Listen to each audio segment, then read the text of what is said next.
Hello, and welcome back to another episode of Health Without the System. This is episode 32. I'm Dr. Tim Scott. And my name is Mia Scott. Welcome back, everyone. And for all of our first-time listeners, welcome. So I'm kind of excited. We've had this list of topics going for a while, and we keep alluding to certain things. And today we're going to talk about ADHD. And this is something that's definitely becoming more represented in children, teens, young adults, and middle-aged adults. I still don't feel like I really see it in the elderly that much, which is kind of interesting to me, and we can touch on some of that today. But yeah. I think this is a relevant topic, and hopefully our listening audience agrees. For sure, yeah. And why we're going to also go into why this is just so exploding, especially in our pediatric population, but also in our adults. I see a lot more of that with our patients that come into us. They are on ADHD-like medication, just given life. And I have my own opinion on why that is spiked, which we'll get into. But yeah. We love our statistics. Yeah, so absolutely. Approximately 10% of children will receive an ADHD diagnosis before the age of 18. And in some states, that number actually can approach as much as 15 to 18%. Mm-hmm. And then adult ADHD diagnoses have more than doubled in the past decade. And I find that so interesting. Yeah, and these are stimulant prescriptions. So for those of you who are not aware, this is like your Adderall, your Ritalin, your Vyvanse, and for ADHD in the U.S., it's significantly increased over the last decade.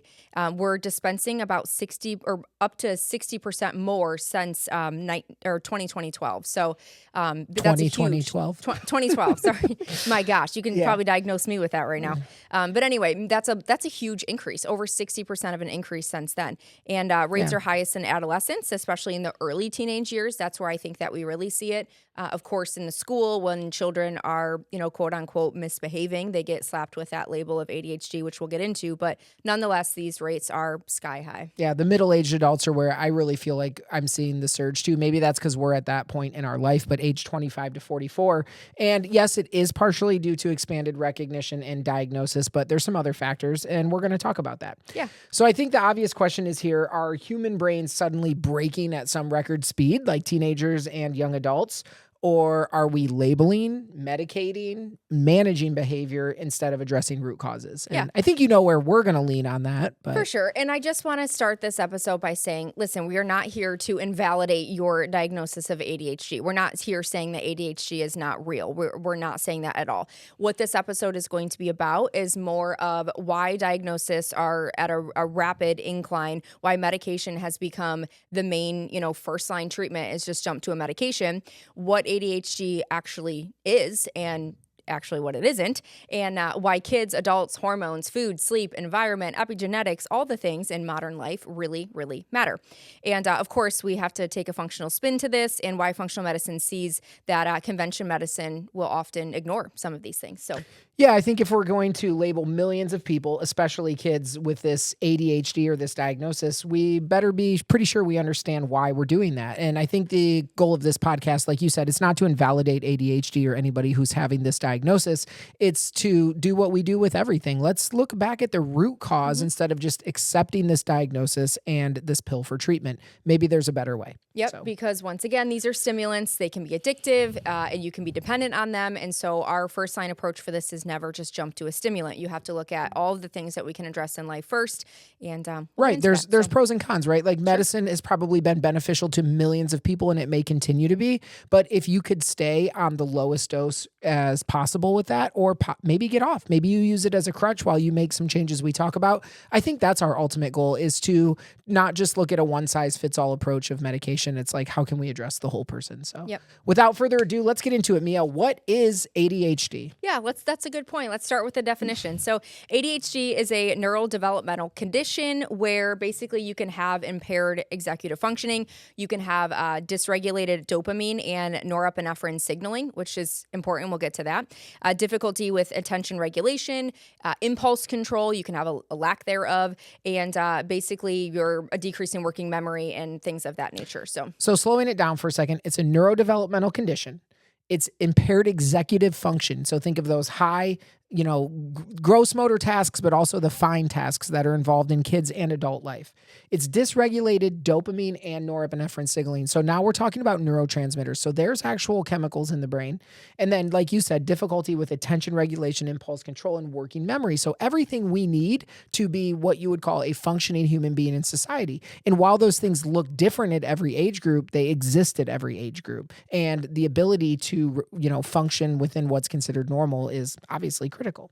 So I think it's important to distinguish that ADHD it's not a lack of intelligence. It's not being lazy. It's not that you're not trying hard. It certainly has roots in neurochemistry and cognitive ability. So absolutely. Yeah. Is ADHD a neurodivergence? Yes, in a true sense. So that just simply means that the brain processes information differently than a statistical norm. And what the heck I is was just about to say statistical that. norm What does nowadays? statistical norm even mean? Like, who is statistically normal in the United States? Not And what us. do you want to be statistically normal? We talk about this with lab results all the time. I don't want to be statistically normal when it comes to my labs. I want to be optimal. Yeah. So let's figure it out. How can we get optimal? Yeah. So this is why, nuance matters. So not all inattention is ADHD. That's a major point. I hear a lot of my patients will say, I've been unofficially diagnosed with ADHD. And I'll be like, oh, elaborate on that. And they're like, well, I just know I have it. I've read all the things. I know I have it. But anyway, so there's that. A lot of people, they're self-diagnosing. We'll talk about that. Yes, we will. And not all ADHD is permanent. There is your boom, $1 million answer there. It is not always permanent. In fact, most of the time, to be honest, I think almost anything in the health and wellness field can never be permanent as long as we change those lifestyle things. Nothing is ever doomed for life, and not all ADHD is purely genetic, which we'll also get into that. Remember, epigenetics plays a bigger role than genetics itself. Yeah, in some cases, ADHD might actually be symptoms, remember? And symptoms are not root cause. Symptoms are the effect of something over excess in your body, lacking in your body, mixing with other things in your body. Sometimes it's a symptom, and you can get to the root cause. Yeah. So we'll dive in first, and let's talk about a little bit about genetics and your environment. And very, very important. If you've listened to all of our podcasts, you know that we preach home about our environment, which is basically every single day exposures. So yes, ADHD absolutely will have a genetic component to it, but that's, inheriting that is 60 to 80%, which seems high, but that does not mean your destiny. Remember, genes are not your destiny. They are basically a control board, and your epigenetics, or what you surround yourself with day in and day out, your toxins, your infections, your underlying poisons that you're around daily, can turn on and off this massive motherboard of controls, which are your genes. So the favorite saying, genes load the gun, genetics pull the trigger. So genes load the gun, environment pulls the trigger. Yeah, I'm sorry, did I say genetics? Sorry, epigenetics. Yeah. But anyway, so key environmental contributors would be, a huge one. Yeah, before you even get into that, let's elaborate on that number real quick, because you said the heritability estimates range from 60 to 80%. And there's a lot of things that you can inherit, right? And like you said, it's sort of like this motherboard, and you might inherit this gene that really is never turned on. It might get turned on for a phase of your life, maybe when you're perimenopausal, all of a sudden as estrogen drops, boom, this is a trigger. So I think that can be misleading under, that high of a statistic. And I just want to kind of put that out there that, a lot can come from our parents, and that does not mean it's our destiny, as you mentioned. And you were just about to get into some of those things that can pull the trigger in the environment. So circle back around to the book, Dirty Genes. We've talked about this before. Dr. Ben Lynch. Yeah. In a genetic episode, very informative book. You probably have to read it like multiple times and take notes. But the moral of that story is like what we said, you can be born with a certain lineup of genetic disposition, but how you surround yourself with your environment every single day will be the determining factor of most of those genes. As long as it wasn't written by Peter Attia. I don't think we should recommend that anymore. Can we even say his name on our podcast? Probably right not now? supposed to. If you guys didn't hear about what happened, look it up. Look it up. But anyway, we not. won't be citing him anymore. Yeah.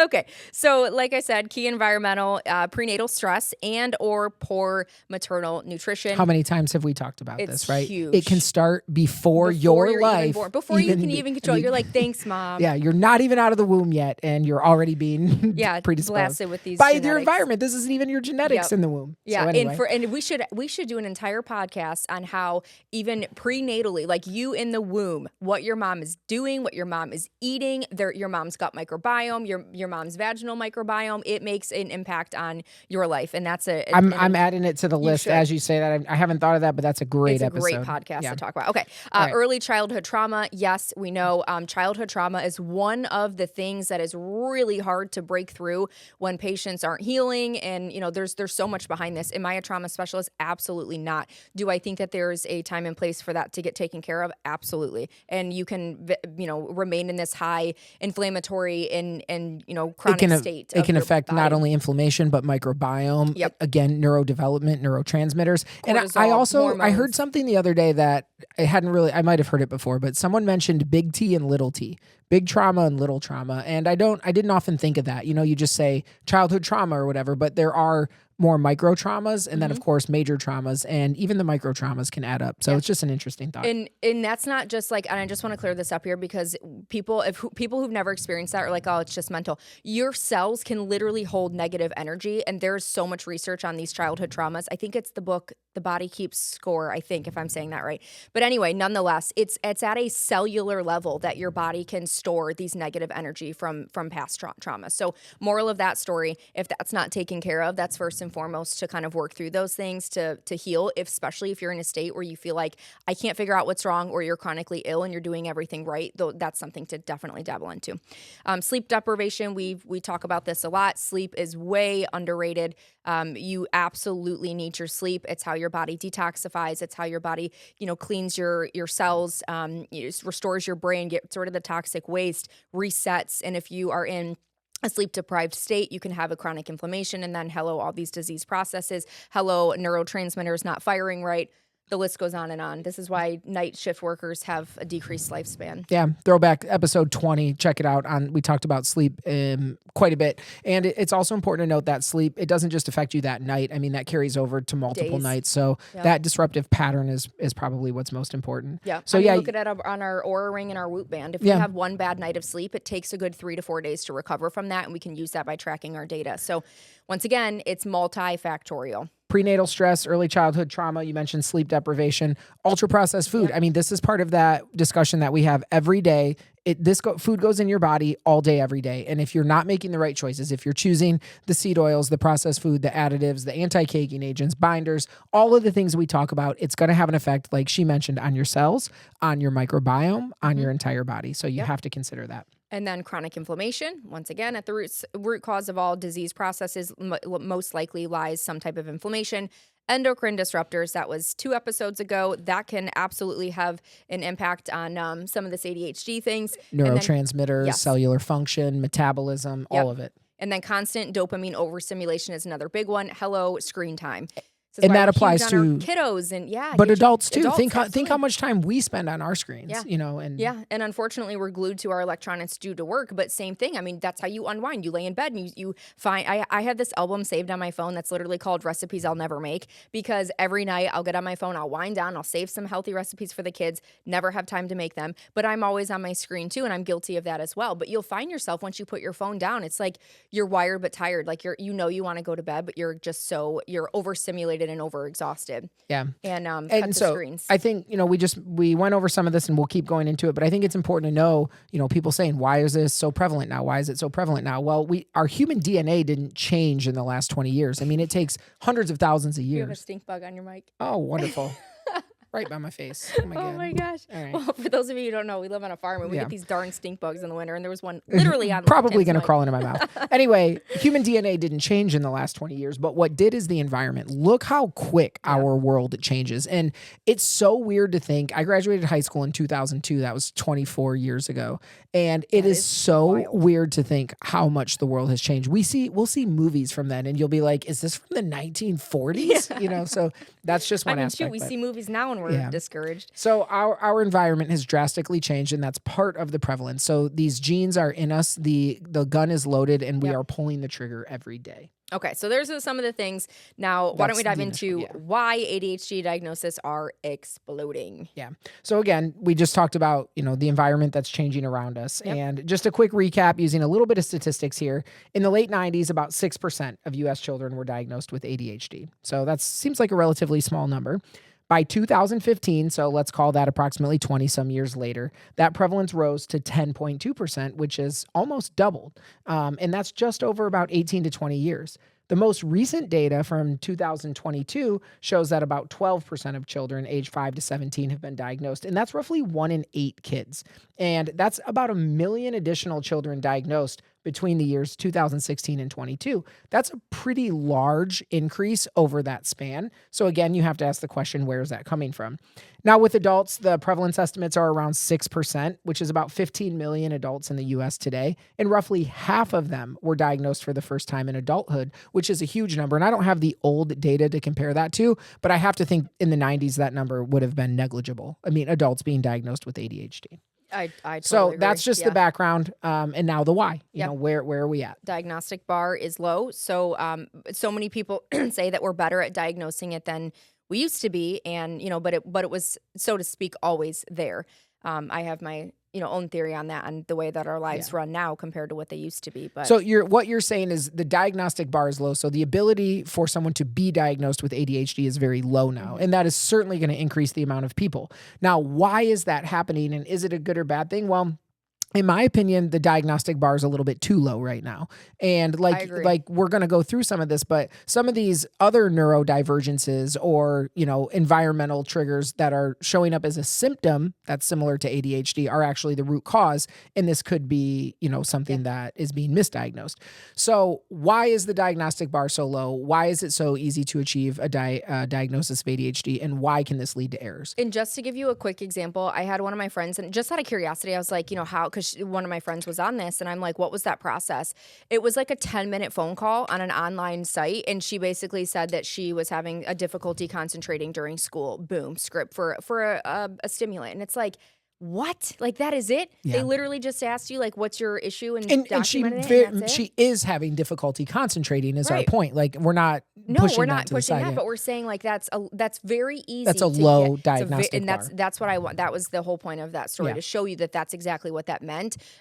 Basically, if you say the right things or have one issue that you can't focus, you're probably going Right. to be a candidate in the world. So what are we missing in the diagnosis is basically what we're asking right now. So Yeah. the first one would be Yep. neuropsychiatric testing. So neuropsychiatric testing evaluates the executive functions we mentioned, that working memory, that processing speed, attention consistency, and learning patterns across multiple tasks. And true ADHD would show a specific reproducible pattern of deficits. It's well documented in the literature, particularly in the sustained attention and executive control.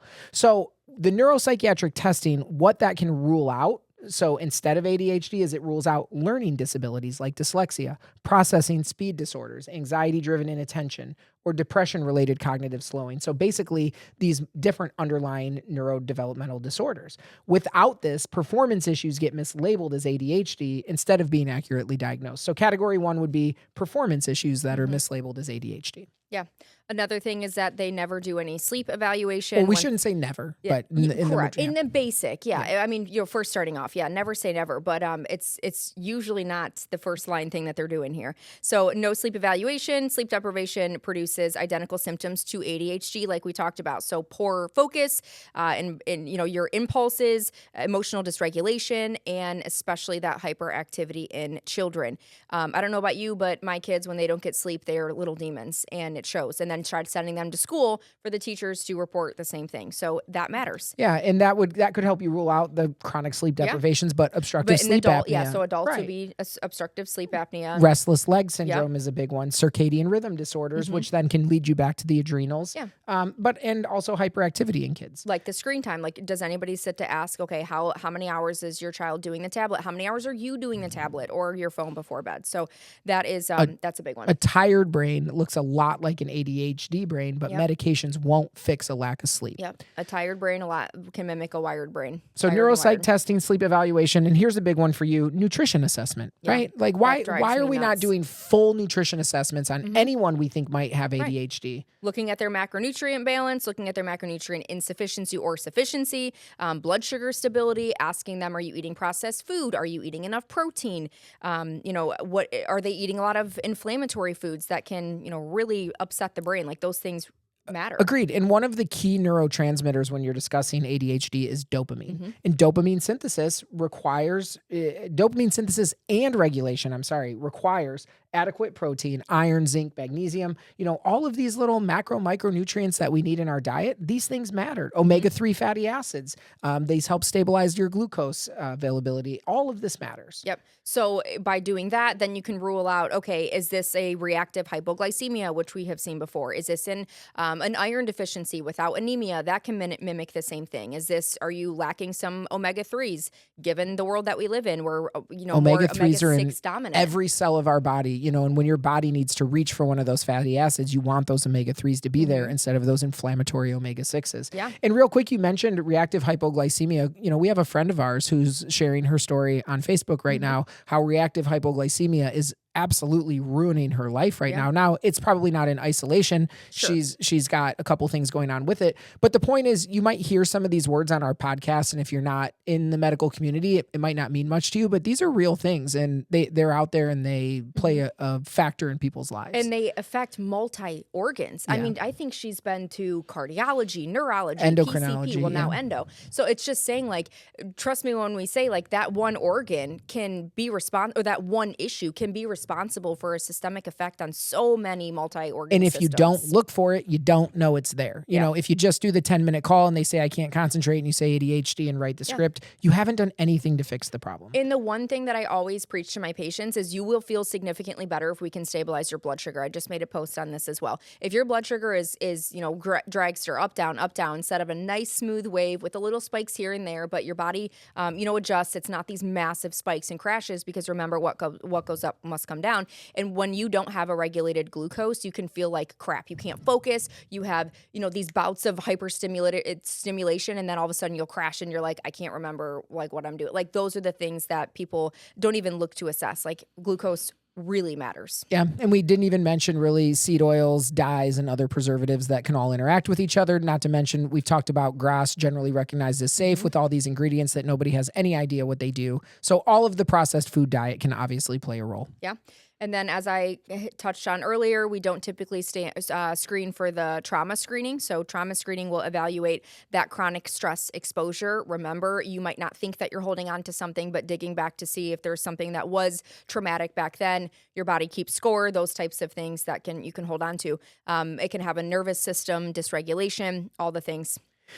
Yeah, go ahead. you were talking about it. This is a word that or a phrase people should take away. Adverse childhood experiences, ACEs. I think it kind of takes that word trauma, because some people are hesitant. They might be like, "Oh, that's not a trauma. What happened to me? That's not bad enough to be a trauma." So I like talking about it in terms of adverse childhood experiences, because what's trauma to you is different to somebody else. So. Yeah, and it's interesting that you say that, because the last time I was at my kid's pediatric appointment, I had to fill out a form, and it was a childhood trauma for myself. I had to fill out a form, and it asked me a series of questions, because basically the way that I have gone through some of these traumas can certainly play a role on my children, and I might not even know that I'm, releasing some of these things on them. So I thought that was very interesting to see. I talked to my pediatrician and I are super close, and I was like, that's kind of cool that you guys do that. But anyway, it just shows you that was very surprising, because we don't see that very often. I agree. And you mentioned the cellular level, but even thinking a little bit larger at the organ level in the brain, how trauma actually does alter different areas of the brain, specifically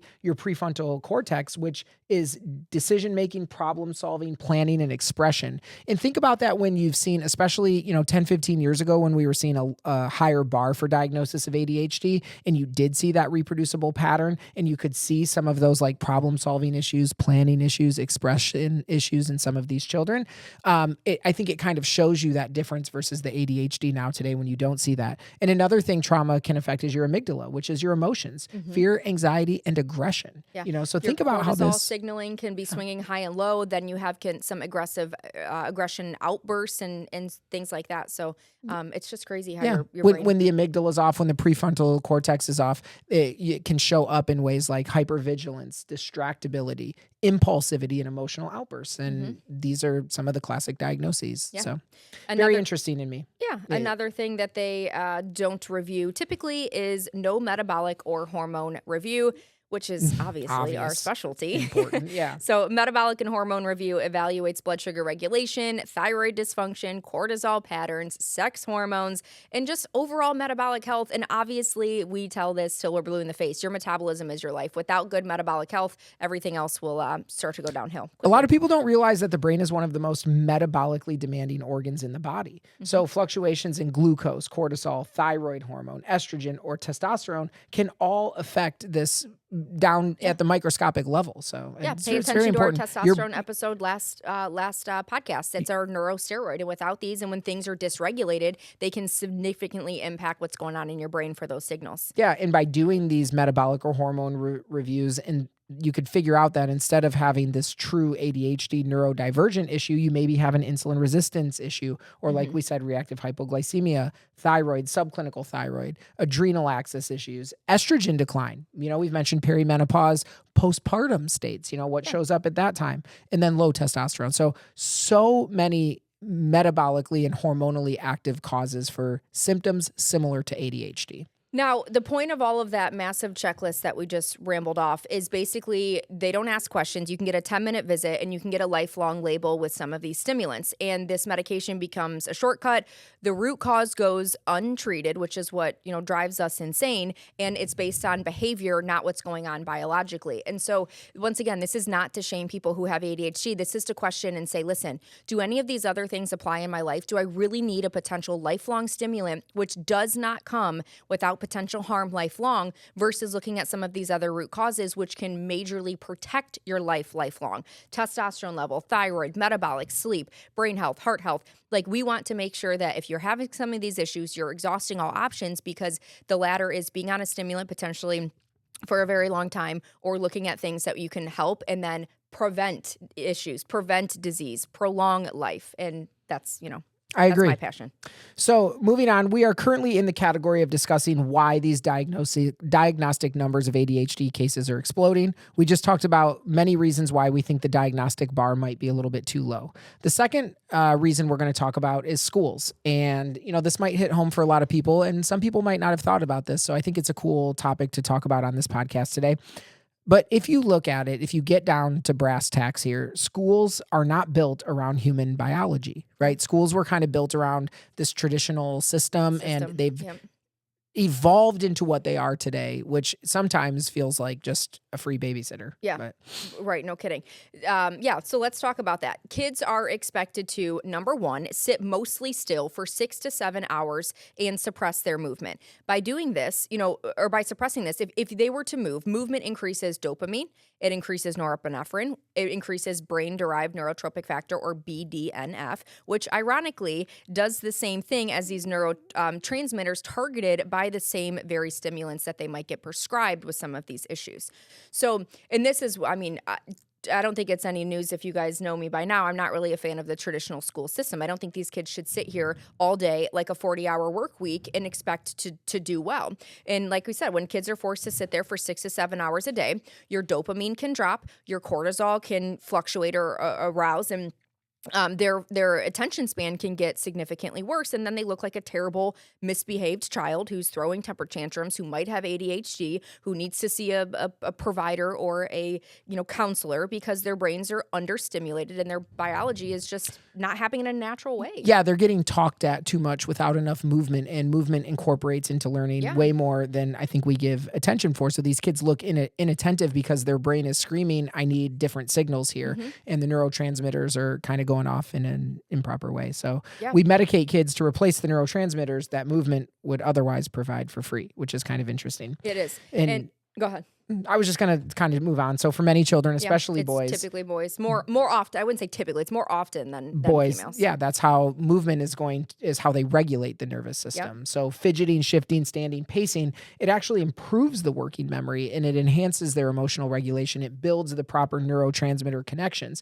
There's a reason for it. There's a reason you see boys moving around a lot and playing with their hands, tinkering with toys. Yeah, and this makes me so irate and sad at the same time, because how many kids are to be looked at as you're defiant, you're hyperactive, you need to be sedated or medicated or whatever the case may be. And it's like, you guys, these are kids. And don't even get me started on the likelihood of the breakfast that you sent them to school with, not knowingly filled with dyes, high fructose corn syrup, and zero protein. You expect them to do well. You put them in a school system that's not meant for them to thrive. And then you blame it on the child for being an a-hole. And it's like, it's not the child. It's the environment, that we're putting them in. Yeah. And it makes me so sad. So, that's just my biggest take home point for kids. Cause obviously this strikes home. Adults, yes, obviously I care about you, but for our kiddos, like be an advocate for them. And if you have a kid that's displaying some of these behaviors, maybe they can learn in a different way. And maybe you can teach your teacher a thing or two about how the brain works with their biology. And crediting the school systems, I feel like that's being discussed more. Like it's not the same as when we sat in a classroom in the 90s. I really don't feel it is, but I still think there's a long way to go. But I do want to give credit where it's due. Yep. So anyway, that's just a little the other way I think is the actual learning methods. So, learning in abstract ways can actually impede. Young brains learn best through sensory input, physical manipulation, and immediate feedback, like story and play kind of models, touch, get a response, that kind of stuff. But modern education is out there emphasizing abstract reasoning at much younger ages. We have these worksheet-based learning sheets all the time. Screen-mediated instruction is becoming the norm now. And it's not to say that, technology is good. I'm glad we're changing, but it kind of the human evolution or the biology of our brains isn't changing that quick. So these kids who are kinesthetic learners, where it's hands-on, where they're visual spatial thinkers, which was me, like I'm always like moving with my hands and stuff as I think. And then even just your late developers of abstract reasoning. These kids, these kinesthetics, the visual spatials, the late developers, they're more likely to disengage. And then disengagement is labeled as inattention, which leads to an ADHD evaluation. And they're really just reacting to their own biology. Yeah. And all kids are different,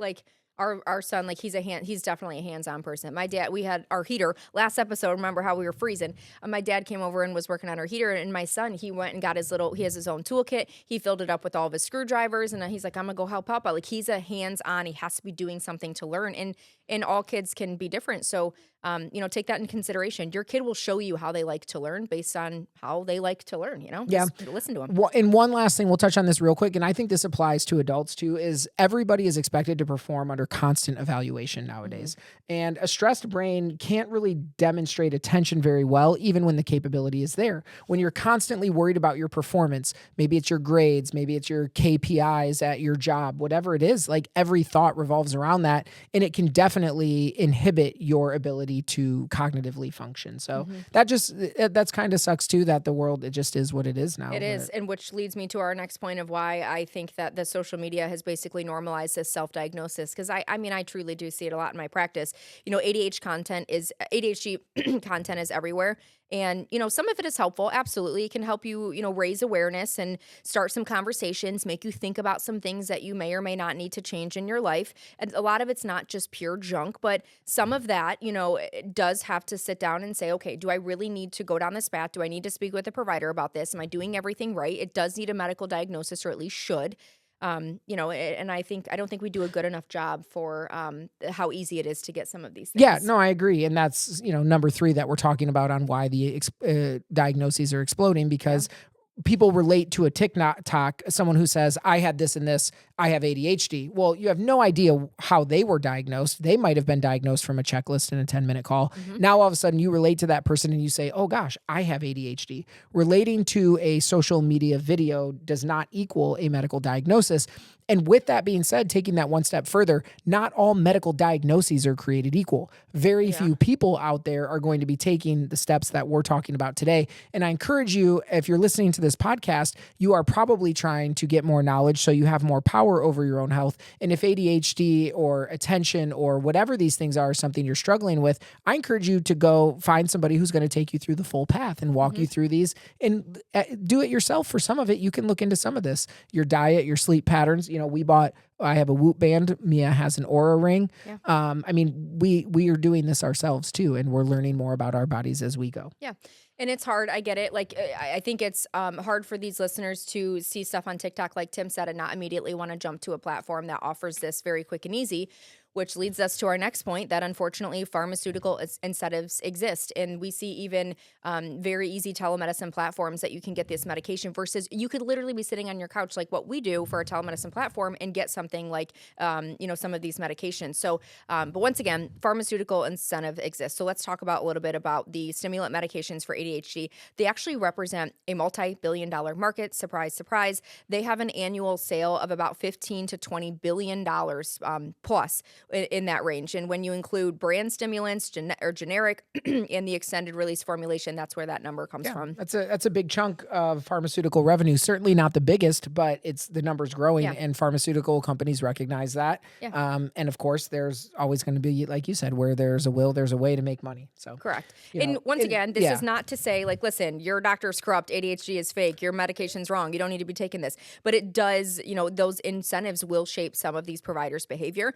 especially in, time compressed systems, or maybe you only have a 10-minute PCP slot visit and they have so many people a day, they just need to get you in and out. So there's multiple barriers to that exist as well. It also shapes marketing. And, we're still one of 2 countries on the planet that allow pharmaceutical companies to market on TV. And so when pharmaceutical companies say, okay, we know $20 billion of healthcare dollars per year are being spent on these stimulant medications, we need to invest more. And they do it under the guise of, we want to raise awareness. If you're suffering from this, we want you to get recognized so you can get on the appropriate medication. You're never seeing on a pharmaceutical commercial them saying, let's look at your diet. Let's look at your sleep patterns. Let's look at the way your child's learning in the school. They don't want that. And again, I guess I am talking bad about the pharmaceutical companies because I don't think that as we should. Do you know how many times we don't watch TV very often, but when we sometimes have it in the background when we're winding down for our workday, I see the same darn commercial every time for hot flashes. What is it? Is it Victoza? Is that their name? It might be.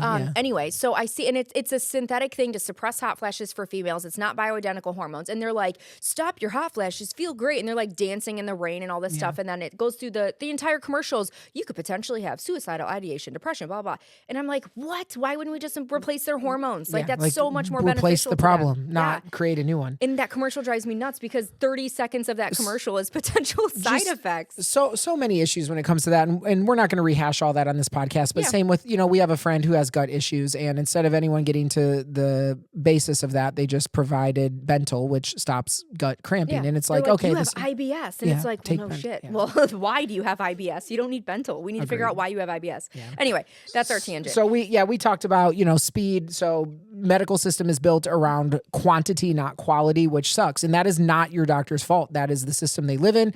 They have bosses too. They want to make money to support their family. And unfortunately, to do that, you got to see 30, 40, 50, 60 patients a day in a busy office. So what's easier, having a 45-minute conversation like we're having right now to go into all of this, or writing a prescription for Ritalin? And I mean, you tell me. And of course, marketing shapes your narratives. Like we said, for decades, ADHD has been framed primarily as like you have 100%, you have a chemical imbalance in your brain and you must take this stimulant or pharmaceutical as your only solution in life.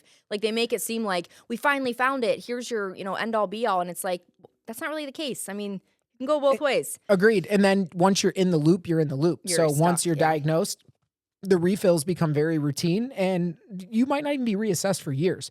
Your doctor sees, yep, you have that diagnosis of ADHD. You've been getting your medicine. It's been exactly 60 days or whatever. You can get your refill, and boom, it just keeps going on, and no one's really looking at the underlying cause. Yep. Absolutely.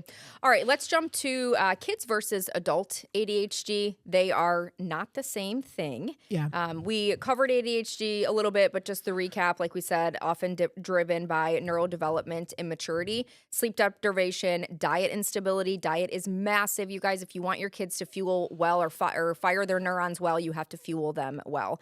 Sensory overload, monitor their screen time. We only allow a half hour to an hour of the tablets a day for our kiddos, because my kids will I absolutely see a difference in their behavior too. And I would say we probably do a little more than that in the winter, and probably a lot less in the summer. So if you're listening to this and you live in a climate where your kids can get outside, I hope that number is actually even less. Yeah, for sure. But you mentioned, and then the classroom mismatch. We talked about the classroom issues. You mentioned neurodevelopmental immaturity in children, and this is just a fun fact. The prefrontal cortex, which I mentioned before, it is your expression, your executive functioning, your decision making. It doesn't fully mature until the mid-20s. So labeling a 6-year-old as permanently disordered, sort of deserves caution, in my opinion. A huge caution, in my opinion. So tell me a little bit about ADHD in adults, if you don't mind. You Yes. probably are encountering this more, on your calls, doing more of the hormone therapy and stuff than I am. Yeah, for sure. So less hyperactivity. So as the brain matures, the overmotor hyperactivity often fades. The dopamine deficit doesn't necessarily disappear. It kind of internalizes. It can show up as restlessness, racing thoughts, or task paralysis instead of like physical movement. So you can kind of get lost in your to-do list. Trust me that there's so much that plays at this. This could be life stressors and all the things.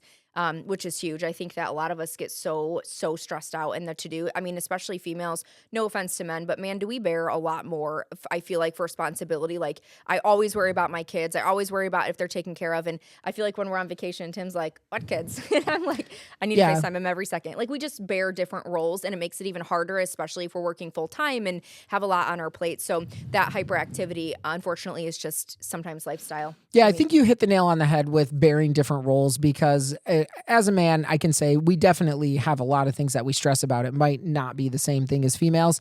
And I think the stresses that you guys have or some of the tasks involved in that might make it seem more like ADHD, than what the male might be stressing about. So it might show up more in women for that particular reason. Yep. But ADHD in adults is still dominated by impaired prefrontal cortex function. So it's fully matured at that point, but you might have difficulty with the planning and prioritizing or time management. And then, like we said, task initiation. You just sort of get paralyzed because there's so much going on. And then you just are like, screw it, I'm done. Yeah. And it's not really attention capacity. It's more like attention control in adults. So. And we can also have a more of an emotional dysregulation. Yes, even as adults, you wouldn't believe how many adults are emotionally dysregulated. But anyway, dopamine and norepinephrine also regulate emotional inhibition. So when signaling is inconsistent, adults will experience low frustration tolerance, irritability, and emotional reactivity. And this can also often be labeled as mood disorders or sometimes even mental health disorders. And I definitely have to like check myself a few times. Like if I ever were to like quickly snap at my kids, it's usually because I was stressed about something that I was thinking about and my kids were like setting that firework off. And it's like, I knew that it's not them. Like those are the things that you have to rein in and say, okay, I was not emotionally regulated to talk to my kids yet because I was still like way up here with my hormones and stress because of whatever I was dealing with. So, just one thing to recognize. And once you become a little bit more emotionally regulated, you cannot have to pass on and make yourself look like a crazy parent to your kids when you're just having a stressful day. So, moral of all of that was, if you are stressed and have a really stressed day, just for the love of your kids, just let it go before you hang out or play or talk to them or whatever. Because I do catch myself doing that too. Yeah, I think that's well said. The other thing adults will experience, obviously a little bit more than kids, is burnout, anxiety, and depression. So this chronic effort to hold everything together can really tax the nervous system. And over time, this sort of leads to a high allostatic load. We've mentioned that rain barrel effect, right? Where once everything, fills up to the top and then it's just every little drop is causing other things to overflow. And this can increase anxiety and depressive symptoms, not because ADHD is causing them directly, but because the system's chronically overworked. And then, of course, this can come out in ways that are also mislabeled as ADHD. Yeah, and just to piggyback on that, so chronic anxiety can have chronic inflammation, chronic cortisol levels, chronic glucose dysregulation. Then you fall into the category of now you may have thyroid dysregulation, now you have adrenal fatigue. Like your body is incredibly smart and it will do what it can. It will raise levels when it needs to protect itself. It's very smart, and that can show up in so many different things. So. Yeah, I think that kind of goes into that explanation of ADHD in adults isn't like a new diagnosis. Like it didn't develop in this adult. It became unmasked. And you mentioned a lot of those reasons, but hormonal shifts. So think of the different phases in life, like I mentioned earlier, pregnancy, what that can do to hormones, perimenopause, menopause. And for men, even just testosterone declines, growth hormone declines over time. These shifts can lead to different patterns. And now all of a sudden that may present as what is traditionally diagnosed as ADHD. But we mentioned other things as well, not just the hormonal shifts, the cognitive load, like just adult life demands. You've mentioned the chronic stress and the cortisol exposure, poor sleep. We all are victims of poor sleep. I have to think everybody. And of course, metabolic dysfunction, which is so prevalent in so many Americans. Glucose instability and insulin resistance can really affect the way the brain functions, as we have mentioned throughout this podcast. Yeah. Let's break this down just a little bit more. I know some of our listeners like us to touch on, break down a little bit more of this. So let's talk about the ADHD, hormones, and metabolic health and why symptoms can change over time, especially as we age. Yeah. So number one, dopamine does not exist in like a vacuum. It's regulated by hormones, it's regulated by metabolism, and your stress physiology obviously plays a massive role into this, which is why ADHD symptoms are rarely static across like a lifetime. Things can fluctuate as life changes. So at the brain level, attention and executive function depend on stable dopamine signaling in your prefrontal cortex, like Tim spoke about before. But dopamine tone is heavily influenced by the body's internal environment. So let's talk about some of those ways that let's break that down a little farther, what that means internally. Yeah, I agree. Let's start with blood sugar because obviously that's probably what's going to be affected by things throughout the day the most. But the brain runs almost exclusively on glucose. So rapid swings in blood sugar, which are common with low protein diets, insulin resistance, okay, or skipped meals. Geez, do any of these ring a bell? Yeah. These cause rapid swings in blood sugar. It will destabilize that dopamine signaling. And then the result is inconsistent focus, poor task initiation, and mental fatigue.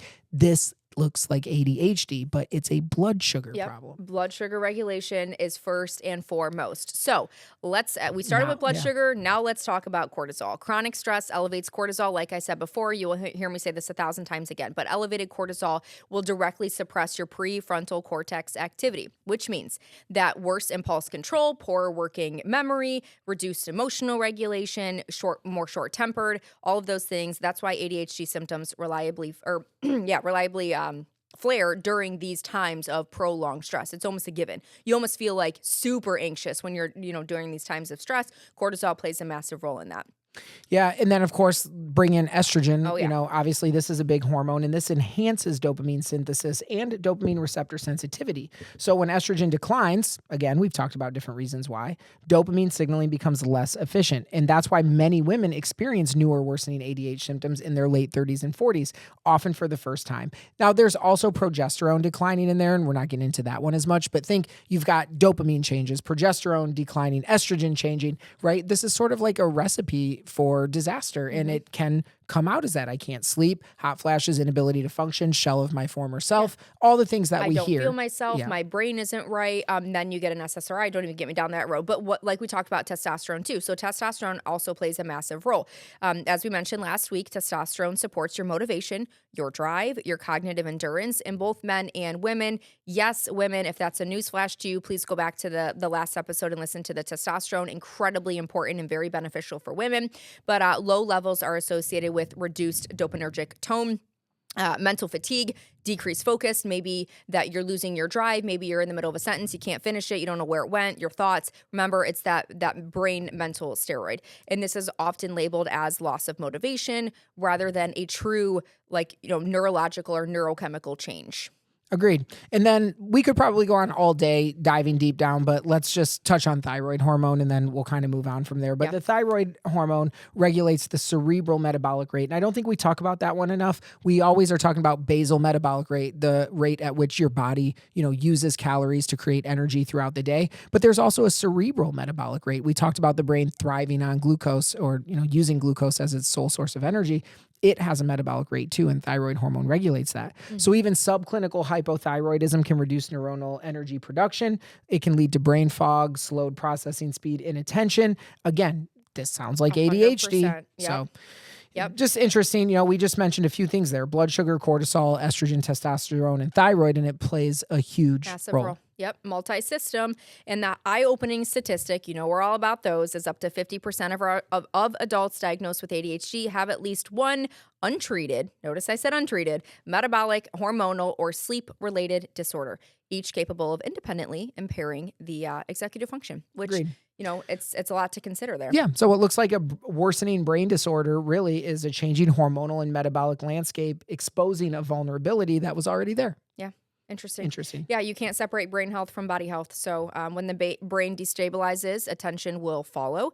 And this matters because if symptoms are being driven by physiology, the solution isn't always just more dopamine, unfortunately, in a pill form. There's so many other things that can benefit you with lifestyle. Well, what a great transition into talking about medication, the benefits, the risks, and when it actually makes sense.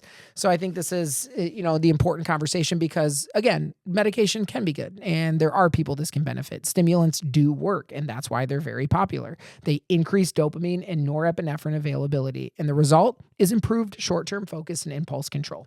Yeah, and people can clean their house really fast when they're on some of these things. And they focus on it. Like, all right, I'm going to get this done. So, short-term benefits, improved classroom performance if they're, younger kid or even adults in college, whatever, reduced impulse, functioning. You missed two benefits there. Where? Ability to be sweet at flip cup and beer pong. Oh, my goodness.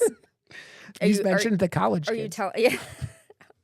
Now you're going to, support the college people wanting this stuff. Anyway, so the increase in tasks, this is what I was saying. Like, this is what's, I wouldn't say like comical, although it is comical, because all my patients that are females that say, oh, I need my stimulant. That's like on my weekends when I need to like run, get all my house done and whatever. Like, it does work. But once again, at what cost? So other things are common risks that it has with it. Appetite suppression. You'll hear a lot of people that lose weight on this along with weight. What do you think is happening? Muscle. And much more concerning in kids for this as they're still trying to grow. I mean, of course, I don't want my adults to lose their muscle mass, but kids, you need to grow. Exactly. Yeah, you need to put that muscle on. You don't want to suppress your kids' appetite. Insomnia is a side effect. And have we not just talked about the importance of sleep? I know. And it's almost like an oxymoron. It's like, hey, you need to sleep to help your brain, but we're going to give you a stimulant instead. And guess what? You won't sleep. And many people, this is one of the most common complaints I hear from people who are on stimulants. Yeah, they can't. And then anxiety and irritability. Oddly enough, isn't that crazy? Like, you're already anxious. You feel like you're irritable. You feel like you have ADHD. You can't concentrate. You get on this medication and now you can't sleep and you're still irritable. Yeah. Emotional blunting. Yep. That's another one. And tolerance and dependence. That is the biggest red flag that I have on this. I have had so many patients say that it took them a very long titration of a yo-yo, almost like, I hate to say this, almost like a drug addict where they have to constantly go back for little bits of it until they officially wean off. Because guys, this stuff is addictive, especially when you've been dependent on it for a very long time. Imagine starting a child on this at age 6. Imagine what that's going to affect long-term on their neurocognitive functioning later on in life. Yeah, we mentioned some of the high-level things like anxiety, irritability, emotional blunting, but think of that on the more long-term level, the developing brains that adapt to artificial dopamine signaling. And then, like you said, what happens if you try to take that dopamine signaling away? Or it's functioning at a level that it wasn't meant to with dopamine. Yeah. And this can impair intrinsic motivation over time as you start to blunt some of those emotions and responses. You do actually, when it once made you more motivated, as the long term goes, you actually become less motivated. And then the response is often to increase the dose, which can lead to more problems. But and then, of course, misuse and diversion. For sure. I mean, they did a study where up to 30% of college kids reported a non-prescription stimulant use, which honestly, I feel like, think about it. These are college kids. They might not want to get in trouble. Even if it was an anonymous study, this is probably an underrating of this number. And these are not benign drugs. These are stimulants. These are addictive. These deserve respect, not just a reflex prescribing based on you can't think at school. Like, yes, school is stressful, but there's so many ways in life. I'm sorry, not even school. Life is stressful, and there's so many other ways that can be more beneficial and increase your lifespan and health span versus being dependent on a stimulant. Agreed. All right. I don't want to spend too much time on that. I don't think this is a pharmaceutical lecture. We did kind of already talk about the diet, sleep, movement, screens, sort of like that missing foundation. I want to kind of hit that one more time as we start to get to the end here and wrap up. We mentioned food. I just want to give it its due, how important this is. Ultra-processed foods, that can worsen attention, artificial dyes linked to hyperactivity, omega-3s. You need high omega-3s in your diet. This comes from natural sources, and you can supplement as well. I really like, there's a brand, I am not partnered with them in any way, Stonehenge Health. They have very clean, reproducible, sustainable, clean, sustainable, good omega-3s with astaxanthin, a good anti-inflammatory. I've been into that brand lately. Yeah. Protein stabilizes dopamine. You have to have that high protein diet, high protein load early in the day when you can. A protein-based breakfast alone can dramatically change a child's school day. Mhm. I don't know Yeah, if people know that. in this, I mean, stop giving your kids breads, bagels, pastries, muffins, cereal, Fruit Loops. Like, you guys are not going to thrive They at have to school. start with protein. Yeah, start with, pasture-raised eggs or egg whites, and you can still make things healthy. We have our protein shakes. We have our own protein powder. We'll make protein pancakes.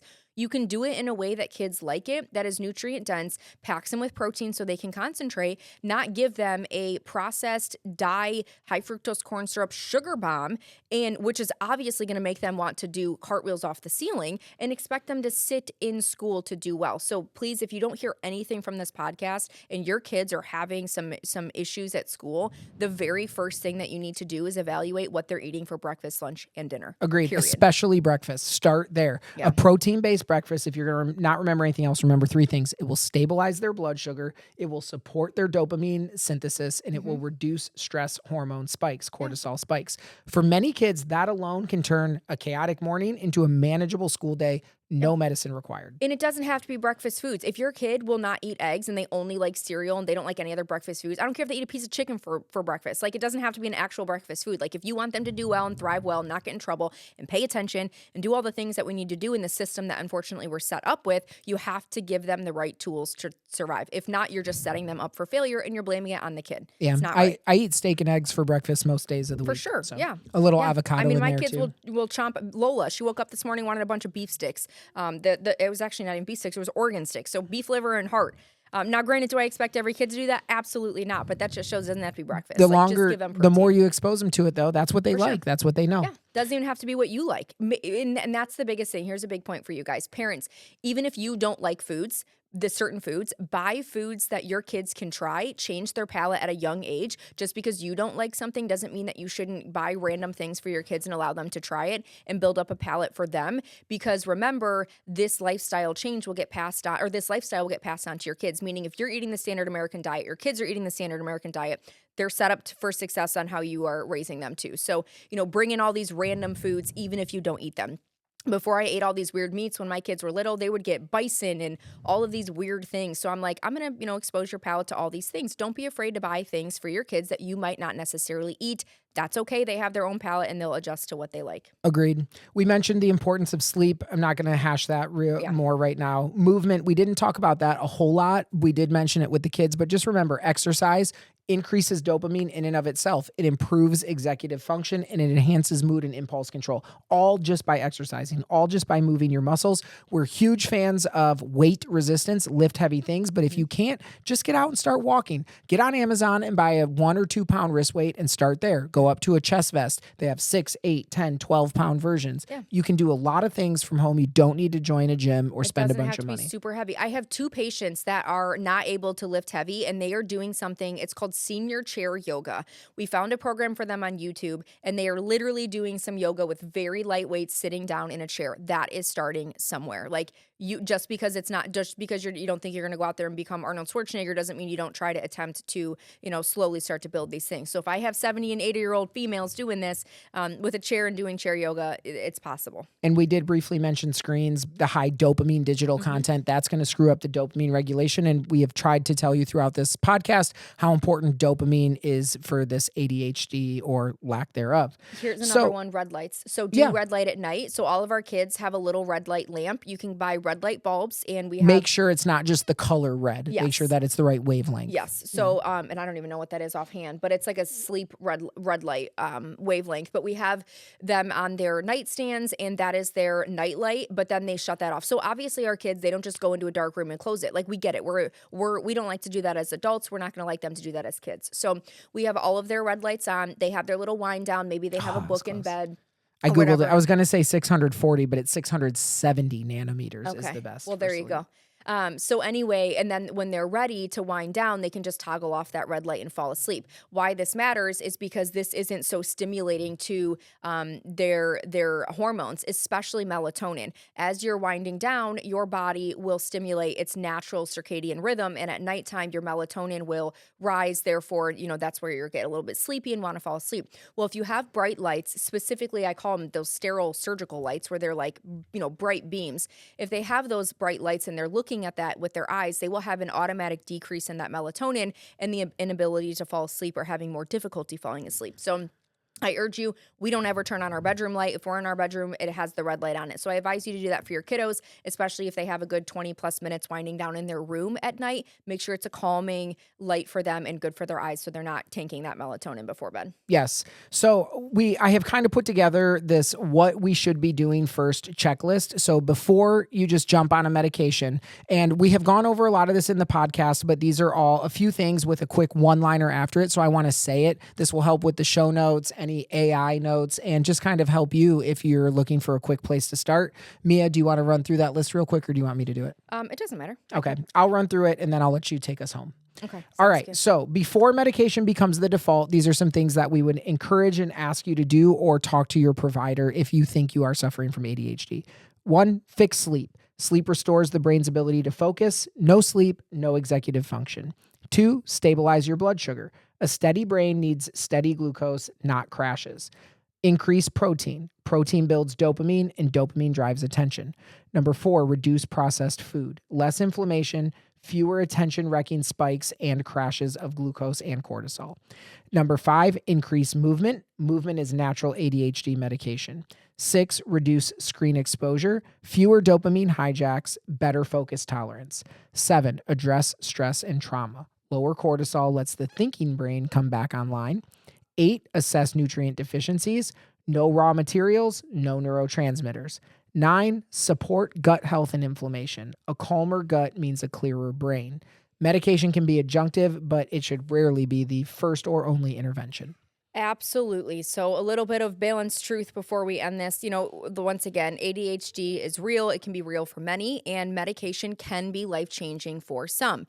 But for some people, it's appropriate and necessary, but we've also created a very dependent system where pills replace either parenting support or even adult things, diagnose labels replace investigation, and speed replaces understanding. So getting to know your patients, is your doctor asking you all of these things? The goal is not a fewer diagnosis of ADHD. The goal is to find the root cause of why those symptoms are occurring and to treat the actual problem. Yeah. Remember, ADHD is often a stressed brain in a mismatch environment. And while those quick labels can feel efficient, root cause medicine takes work, but we want you to do the work. It matters, especially when the patient's a child, right? Yep. So don't settle for a pill-only explanation from your doctor.